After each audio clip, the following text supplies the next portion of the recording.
Hey there, welcome to Plaid with Pride, where we teach line dances for the Y'all Means All community. Please be sure to subscribe so you can stay up to date on all the line dances we're teaching, and ring that bell so you know when they drop. Today in our very special Line Dancing 101 series, we're going to be talking about line dance structure. Let's go, squirrels. Let's talk about tags. So a tag happens in a dance when a song has 4 counts, 8 counts, somewhere in the song where it just does something special and then it gets back into the verse or the chorus, whatever the normal structure is. And if you just did the line dance straight through, it wouldn't really flow properly. So a lot of choreographers will put a tag in a dance so that it can get the dance right back on track. Tag can be something super simple, like just bouncing for 4 counts. Tag can be a clap and a turn to start from the beginning. It could be like iconic, where you have 4 different tags in the same dance. Every dance is different. Just be sure that you practice that tag where it happens in the dance and try to listen for when it's going to happen in the song. If you know the song, it's a lot easier, but just keep practicing, you'll find that tag. Restarts are very similar to tags. Sometimes the dance just starts back at a better spot, especially for longer dances. Something that's 64 counts isn't going to sound like it should go all the way through. Like Watch the Tempo has a restart very early on in the dance. And that's to get the dance back on the flow, back on the right track. So restarts can happen at any time during your dance. The choreographers are always going to tell you when it's coming. Just keep practicing that restart. And if you're lucky, when you're out line dancing, someone like me or someone who knows the dance very well will shout out restart when it's time. So you don't even have to think about it. Restart is very similar to a tag. Here's how they're different. Restart is just restarting the choreography from a certain point in the song. A tag is additional choreography that happens in the song. So something like That's Hot has both in the middle of it.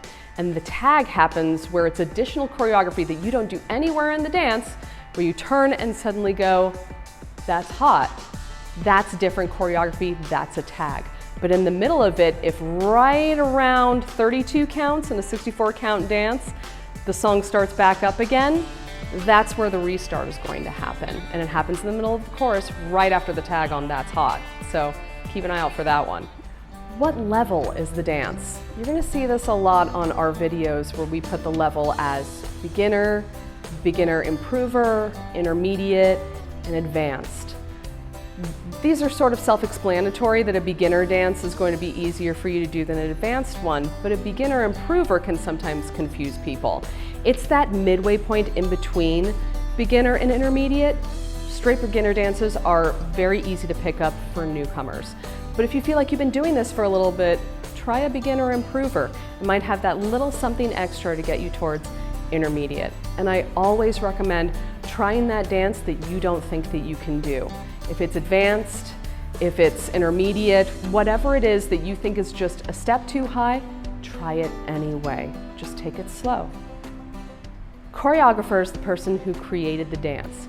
Pay attention to those choreographer names that pop up, because you're going to start to notice that the line dances that you like might have similar choreographers or even the same choreographers.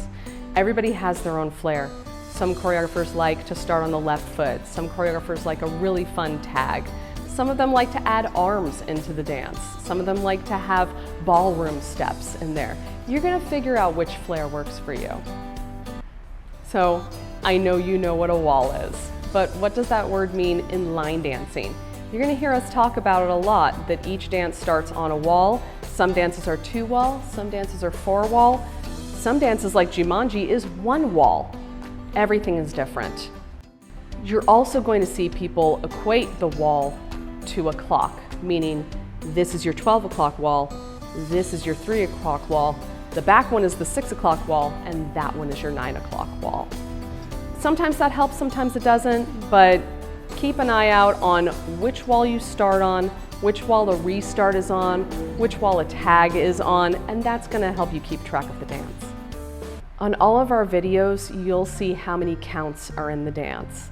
Easier dances are going to have 32 counts, harder dances are going to have 64 counts. The count is just letting you know how much music is going to have new steps to it. That's going to tell you whether it's beginner or advanced. And you can do any amount of counts in a dance. It doesn't matter. I don't want you to feel afraid of doing a 64 count dance. You can definitely do it. It's just going to let you know how much more you have to learn while you're learning it. If you've only learned 2 counts of 8, you still have half a dance to go if you've got 32 count dance. It's a little bit of math, but you can do it. So what is an option? An option in line dancing is optional additional choreography or flair that the choreographer has put for you to learn.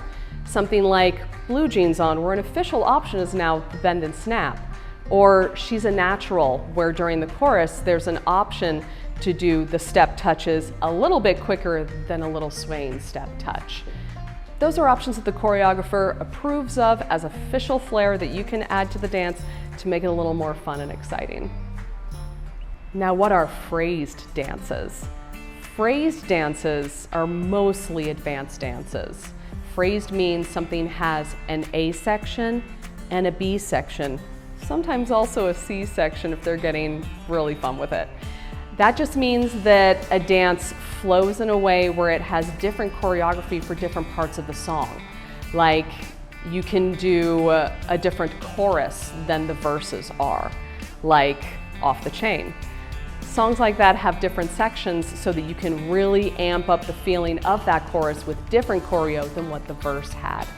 So you do have to learn 2 whole different sets of choreography, and it is phrased because it's not just A and then B, A and then B, it's going to be a different structure. Every dance has its own one. You may have to do A, B, part of A, B, C, and that sounds crazy when I say it like that. But once you learn that choreography and you learn the structure to it, I think you'll find it's easier than you originally thought. Contra is something that you're going to see in those night dancing clubs. It's a line dance that you already know how to do that sometimes somebody turns and faces you while doing.